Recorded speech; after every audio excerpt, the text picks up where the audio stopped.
kulan wacan daawad meel walba waa joogtaan waxaad kusoo dhawaataan janaalka tusmada filmada iyo markale abdadkii kala xiisaha leh soo kordhay kuwaas oo nasdahan markale waad la wadaagi kartiin daawadayaashiina ku taxan barta tusmada filmada meel walba waa joogtaan warbixintan waxaan ku bilaabi doonaa jalaaga sharuuqan ayaa markaan waxa usoo bixin doonto hees filimkiisa bataan kaas oo markaan ay filim sameeyaasha ayna la wadaageen laba sawirooyin oo kasoo bandhigeen jilaayaasha hogaamiye ka ah filimkan bataan ee sharuuqan hogaamiye uu ka yahay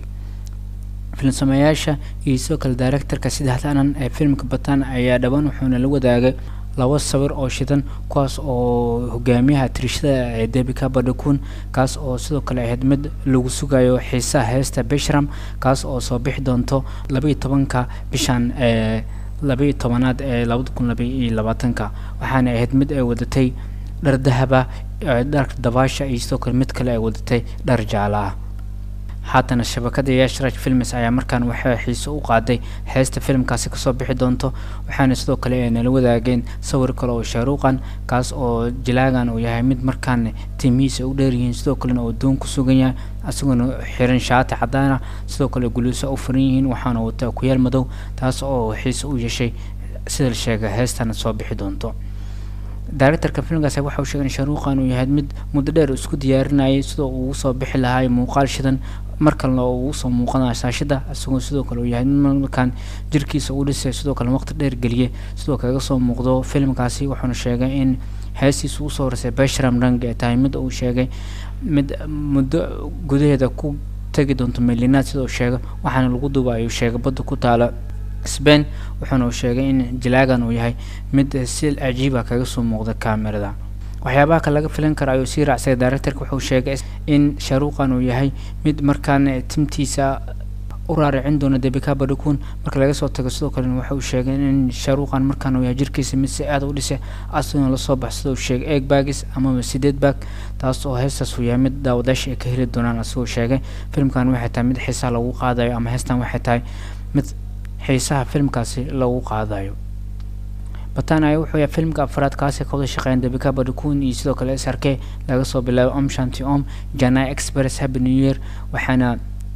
isfahamkooda xaq shaashada ay tahay mid sareyso iyadoo markaan hees loo soo fasixi doono waxa sidoo kale jirta in filimkan uu yahay mid sano soo socota la daawan doono asagoo filimkan laga rajeyn doono inuu blockbuster oo noqdo waxaana qanaysaa 4 sano kadib in sharuuqan oo mar kale dib ugu soo laabto qaybaha shaashadaha waxaana heestan ay tahay mid soo bixi doonto saacadaha soo aadan filimkaasi hogaamiye waxa ka jira Abraham oo doorka xumaanta filimkaasi leh sidoo kale sharuuqan iyo Debika Badukun ay filimkaasi la wadaan filimkaasi waxa lagu wadaa in la daawo 15 bisha koowaad ee 2023 heestaasna waxa lagu wadaa in Beshram Rang ay tahay mid soo bixi doonto saacadooyinka soo aadan waaga daawad ugu dambeyn waxaan eegi doonaa jilaagan birka buur ayaa waxa uu hambaliyay qolada reer Pakistan ee iskala filimka The Legend of Mola kaas oo sidoo kale uu sheegay inuu jeclaan lahaa inuu sameeyo filmo reer Pakistan birka buur ayaa wuxuu yahay mid markaan caalamka la falgalay kadib markii uu aabo u noqday waxaana jilaagan uu ka qayb galay xafladda socota ee Red Sea International Film Festival kaas oo ka dhaxaysa Saudi Arabia waxaana jilaagan uu yahay markaan abaalmarin halkaasi ku helay sidoo kale waxa jilaagan uu amaan ugu qabeeyay filimka reer Pakistan ee blockbuster ka noqday ee The Legend of Mola Jat kaas hogaamiye uu ka Fawad Khan iyo Mahira Khan waxa sidoo kale uu sheegay inaysan xadud jirin marka ay timaado arrimaha artiska ama bacalmaha fanka ayuu sheegay xilli uu si wada sheekaysigiisa ee qaybta Saudi Arabia ayaa jilaagan waxa uu sheegay in markaan uu jeclaan lahaa inuu saxiixdo filmooyin dhowr ah sidoo kale uu ka shaqeeyo filmaha reer Pakistan wuxuuna sidoo kale uu amaan ugu qabeeyay qolada filimkaasi asagoo sidoo kale uu sheegay marka laga soo tago in Saudi Arabia lagu sugan yahay sidoo kale uu jeclaan lahaa in qolada reer Pakistan uu la shaqeeyo dhinaca kale jilaagan birka buur ay waxa uu hambaliyay qolada filimka The Legend of Mola Jat wuxuu inta siracsaday in aysan jirin waxada markay timaado ayuu sheegay arrimaha fanka wuxuu sidoo kale uu sheegay inuu aad ugu hambaliyay qolada reer Pakistan ee filimkooda The Legend of Mola wuxuuna sheegay inuu yahay filimada ugu hidsanaa ugu weynaa ee muddo sanadaha la arkay wuxuuna sheegay inuu jeclaan lahaa ayuu sheegay inuu hambaladaas u gaarsiiyo filimkan ay hogaamiye waxa ka Fawad kaas oo ku jilay magaciisa Mola Jat iyo sidoo kale tishkala Mahira waxaana ku jilay doorkeeda Muku sidoo kale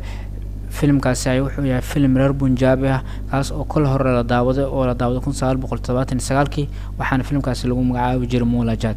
filimkana waxaa mid Fawad Qaan oo dib ugu soo laabtay iyo sidoo kale ka dhigaysa markii labaad ay wada shaqeeyaan Fawad iyo sidoo kale Mahira Qaan waxaana sidoo kale filimkoodii ugu dambeeyay ee la wada daawado waxaa filimkii 2014 la daawaday ee Hamsafar kaas ay mar kale waxay noqdeen kuwo dib madooba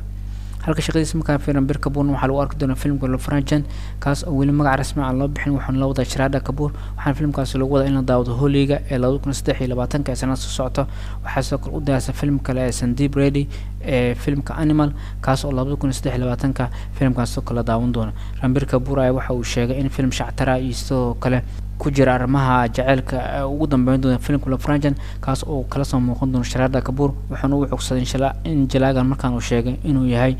mid da'diisa ay si korayso intaan kadibna uusan kasoo muuqan karin filimada jaceylka iyo shactara isugu jirta inta aynu kusoo xirnaa daawada muuqaaladeena markale ku eegayna wararka ugu dambeeya markale soo kordhay kuwaas oo aan xiiso weyn lahaayeen oo aad la wadaagi kartiin daawadaashiina ku taxan barta tusmada filmada haddaad warbixinaha ka heshaan leega noo saar sidoo kale saxaabtiina wadaaga waad ku mahadsantiin alaabsad muuqaalada u daawatan kankiisa xigana nabadgelyo